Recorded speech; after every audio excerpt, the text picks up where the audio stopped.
Welcome to the Geek Easy, fellow geeks. Let's open a beverage of your choice. Because today I'm going to be doing another episode of Incredible Independence. I know I haven't done one in a while, and there's probably a couple that I should have done an episode for, but this one really struck me as something that needed to be done. It took me a little bit to do it because I had to take a trip down to Seattle and visit my parents real quick, but so I'm about a week late. But this is on Minor Arcana by Jeff Lemire, published by, as you can see, Boom Studios.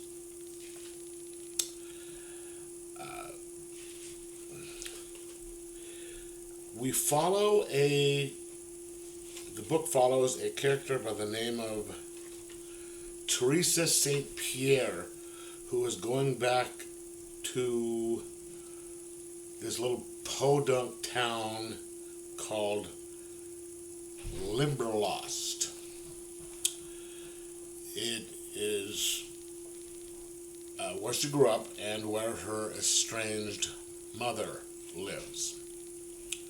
Her mother is a psychic. One of the ones that, for the sake of this review, a fake psychic. One who will, she has a little shop and people come in and do the readings, and she will kind of bilk people for their money. By giving them readings and false hope and all that, and that's how she makes her money. Her mother is an alcoholic, and she is dying. So Teresa is coming back to take care of her mother. She doesn't want to, but her life has gone to shit, and she knows she's supposed to, needs to go back and talk to her, take care of her mother, but she doesn't want to be in town. And when she eventually goes back to her mom's shop to try and talk to her, it just flares everything back up again. And it even goes to the point where she goes back to the local bar and almost starts drinking again. And Teresa has been suffering from a nightmare. Let's see how she puts it. I see it when I sleep. It's cold there, gray, colorless. But it's not bad, more like a sad song. I kind of like it. But at first I think it's just me there. Then I hear something from inside, because she's at, a little hotel.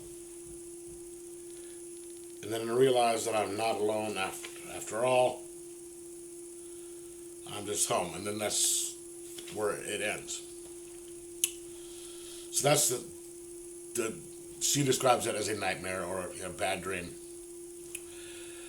But, and she, after she gets done with her mom, talking to her mom, she goes and, going to the bar, she goes back to her,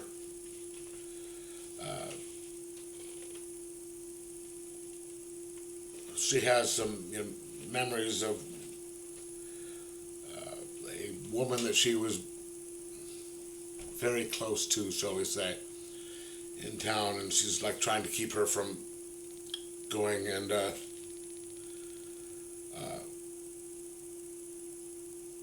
inserting herself into the new life this woman has.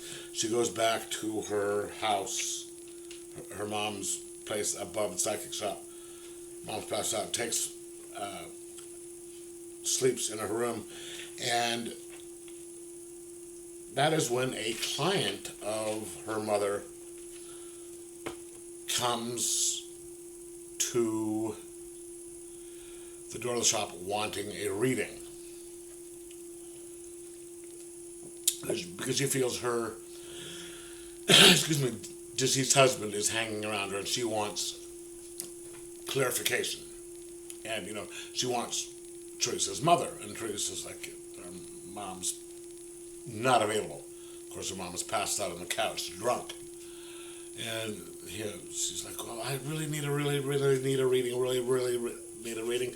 Come on, back and forth. And so Teresa, she sort of remembers how it worked from watching her mom do it when she was a kid. And then agrees to do a reading because I guess she needed the money or something like that, and the woman got to her. And we won't go any farther than that. Really well done story. Now, Jeff Lemire is a very popular writer, and everyone speaks highly of his work. He's more hit and miss with me, more miss than hit. Some of the stuff I've read I just haven't liked, and it's lesser stuff of his that I have liked.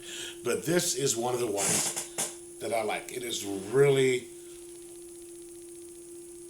well done, really kind of poignant. I mean, you don't want, you come in and you've seen this kind of story before. The child, daughter, comes back to town where she grew up, where she's fled because she didn't want to be there because her life is fucked up and has to go back and has to try and rebuild their relationship with her parents. You've seen it before. But this one, it does that, but it's got the twist of the psychic thing, and you really don't want to like Teresa, or at least, I can't really say you because I'm not, I think you're not really supposed to like her at first, but she sort of grows on you and you understand why she's, not pleasant. Because it's, the way she grew up and all this shit that's happened to her in her life. So you sort of understand, you sort of start to feel for her, which, and forgive me if I keep saying you, I'm saying that because that's what I'm assuming you, the reader, that's what I'm referring to, not you specifically, the watcher. But that's the way you're supposed to feel. And he does a good job conveying that. And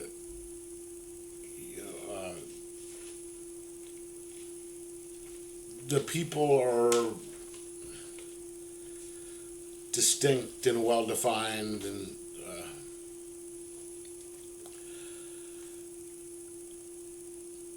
dare I say, somewhat likable,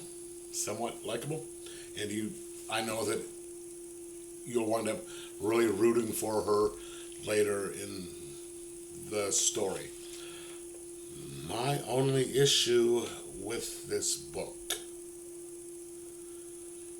is the art, which is done by Jeff Lemire as well, because this is written and illustrated by Lemire.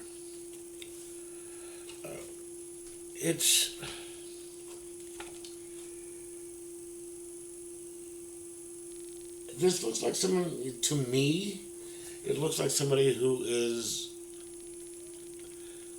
wants to be an artist but isn't very good at it. I'm not sure if this is a stylistic choice on his part, or he just can't draw that well, or at least in my opinion. But the art is not good. in my opinion.